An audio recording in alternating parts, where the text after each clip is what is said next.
Pemirsa Indo Paulio, dimanapun Anda berada, tetap jaga prokes dan salam sukses selalu.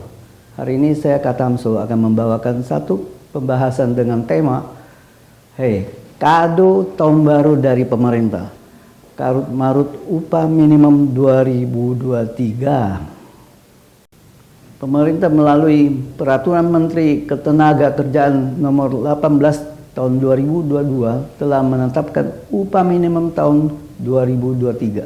Belet yang diundangkan 17 November 2022 itu mengatur formula baru untuk penetapan upah minimum tahun 2023. Pada daerah yang sebelumnya telah memiliki upah minimum, Menaker Ida Fauzia mengatakan per Menaker nomor 18 strip miring 2022 diterbitkan khusus untuk penetapan upah 2023 dengan catatan peraturan pemerintah atau PP nomor 36 strip miring 2021 dinilai belum mengakomodasi kondisi terkini, sehingga formulasi penetapan upah tahun 2023 dibuat khusus untuk ini. Dihitung menggunakan formula perhitungan upah minimum dengan mempertimbangkan variabel pertumbuhan ekonomi, inflasi, dan indeks tertentu yang mencerminkan kontribusi tenaga kerja terhadap ekonomi. Penetapan atas penyesuaian nilai upah minimum itu tidak boleh melebihi 10%. Jika hasil perhitungan penyesuaian nilai upah minimum itu lebih dari 10%, maka gubernur menetapkan upah minimum dengan penyesuaian paling tinggi 10%. Melalui Permenaker ini, gubernur di seluruh Indonesia paling lambat harus menetapkan UMP 2023 masing-masing pada tanggal 28 November 22, disusul penetapan upah minimum kabupaten maupun kota pada 7 Desember 2022. Pasal 17 Permenaker menetapkan UMP dan UMK yang telah ditetapkan mulai berlaku tanggal 1 Januari 2023. Seusai penetapan Permenaker nomor 18 strip miring 2022, para pengusaha yang tergabung dalam Kamar Dagang dan Industri Kadin Indonesia dan Asosiasi Pengusaha Indonesia Apindo langsung bereaksi dan melakukan uji materi ke Mahkamah Agung terkait kebijakan penetapan upah minimum 2023 yang diatur dalam Permenaker nomor 18 strip 2022. Asosiasi Pengusaha Indonesia Apindo bersama 9 asosiasi lainnya melalui kuasa hukum Apindo, Denny Indrayana Law Firm, resmi menggugat aturan tentang upah minimum 2023 ke Mahkamah Agung. Payung hukum kenaikan upah minimum 2023 tersebut dinilai cacat hukum karena melangkahi Undang-Undang Cipta Kerja dan mengubah norma pengubahan yang diatur dalam PP 36 strip miring 2021. Permenaker nomor 18 tahun 2022 menambah dan mengubah norma yang telah jelas mengatur soal upah minimum di dalam peraturan pemerintah pengupahan, sehingga Permenaker tersebut nyata-nyata bertentangan dengan peraturan-peraturan yang lebih tinggi. Sebenarnya Menaker tidak berwenang untuk mengambil alih otoritas presiden untuk mengatur upah minimum yang sudah ada dan pengaturannya tertuang dalam PP Pengupahan nomor 36 tahun 2021. Apalagi pengubahan kebijakan melalui Permenaker tahun 18 tahun 2022 tersebut dilakukan mendadak tanpa sama sekali melibatkan para stakeholder, termasuk tanpa ada pembahasan dengan Dewan Pengupahan dan Forum Tripartit. Terbitnya Permenaker nomor 18 tahun 2022 ini menimbulkan dualisme dan ketidakpastian hukum. Untuk itu perlu putusan yudikatif untuk menjawab silang pendapat yang bermakna ganda ini.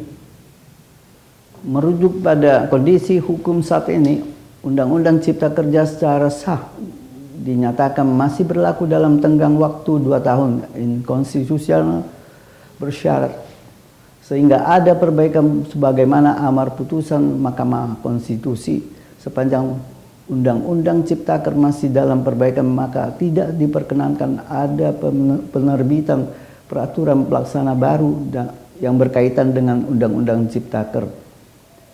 Undang-Undang Cipta Kerja telah mengalami pengujian formil di MK dan pada 25 November 2021 MK menjatuhkan putusan perkara pengujian formil Undang-Undang Nomor 11 Tahun 2020 tentang Cipta Kerja terhadap Undang-Undang Dasar Negara Republik Indonesia tahun 1945 melalui putusan nomor 91 PUU Des 18 2020. Selama Undang-Undang Nomor 11 Tahun 2020 masih dalam perbaikan, pemerintah tidak boleh menerbitkan peraturan pelaksanaan baru yang berkaitan dengan Undang-Undang Nomor 11 Tahun 2020.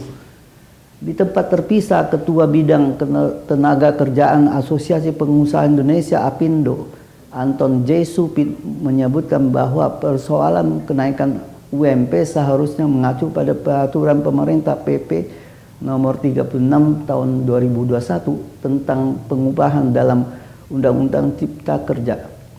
Sebab aturan tersebut sudah menghitungkan kondisi ekonomi perusahaan dalam keadaan buruk sekali, kondisi inflasi dan lain-lain. Saat ini, produk hasil industri padat karya yang menjadi komoditas ekspor seperti sepatu, garmen, dan tekstil sedang mengalami penurunan order sehingga di kisaran 30-50%. Kondisi ini memicu potensi gelombang PHK dan ditambah dengan kenaikan UMP 2023 yang cukup tinggi akan berdampak buruk bagi kelangsungan industri padat karya.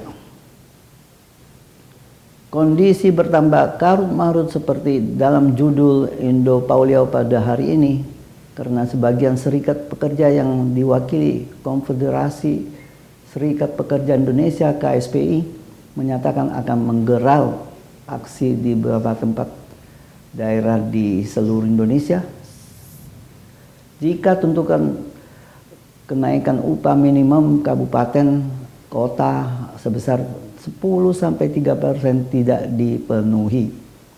Pelaku usaha, buruh ataupun pemerintah tidak boleh mengingkari adanya kepentingan bersama untuk tetap menjaga kelangsungan dunia usaha, daya beli pekerja dan ketersediaan lapangan kerja, hubungan industrial yang kondusif, serta tetap berputarnya roda perekonomian nasional.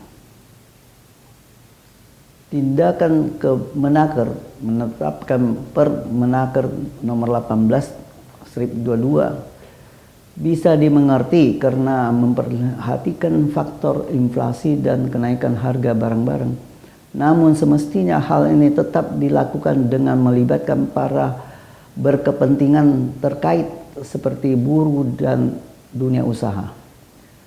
Serikat kerja juga tidak bisa secara sepihak menuntut kenaikan upah minimum yang tidak masuk akal tanpa melihat situasi real usaha dunia usaha. Di sini pentingnya peran pemerintah yang diwakili oleh Menakar untuk menjembatani kepentingan kedua belah pihak. Pada prinsipnya, kalangan pengusaha menyatakan akan mematuhi apapun putusan Mahkamah Agung.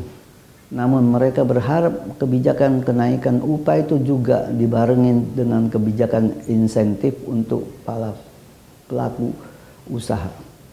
Semestinya penetapan upah tidak hanya melihat situasi real sekarang, tetapi juga melihat kepentingan jangka panjang, termasuk upah harus mencerminkan produktivitas buruh dan tidak sekedar menuntut kenaikan upah tiap tahunnya.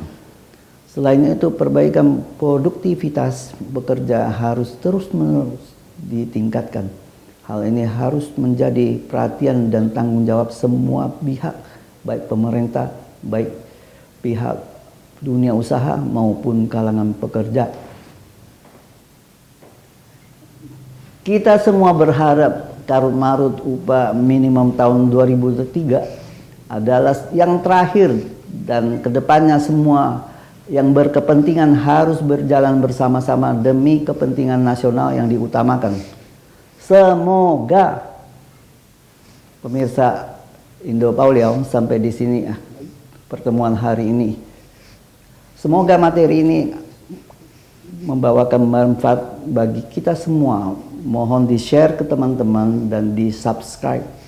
Saya Katamso, sampai jumpa di bahasan yang akan datang yang lebih baik dan menarik lagi. Terima kasih.